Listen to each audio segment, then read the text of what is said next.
రైతులు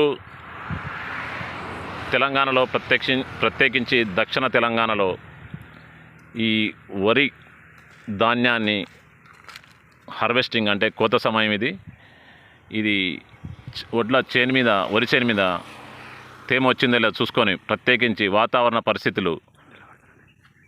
పరిస్థితులు గమనించుకొని ఇండియన్ మెట్రలాజికల్ డిపార్ట్మెంటు ఇస్రో వాళ్ళు ఇస్తున్న ఆ వాతావరణ సమాచారాన్ని చూసుకొని వరి చేనులు మంచి తేమ వచ్చింది చూసుకొని ఇది ఎండ కాస్తున్నది ఇప్పుడు అది మళ్ళీ తుఫాన్లు ఎప్పుడు వస్తాయో తెలియడం లేదు. అందుకోసము సరి అయిన సమయం చూసుకొని చేన్లు కోసి ఇట్లా మంచి ఎండ ఉన్నప్పుడు కళ్ళాల్లో ఆరబెట్టి ధాన్యం మాయిశ్చర్ వచ్చినప్పుడు అమ్ముకుంటే రైతులకు నష్టం లేకుండా లాభంగా ఉంటుంది.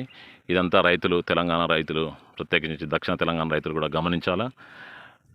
ఇక్కడ వడ్ల కళ్ళాల్లో ధాన్యం ఆరబెట్టుకున్నారు రైతులు.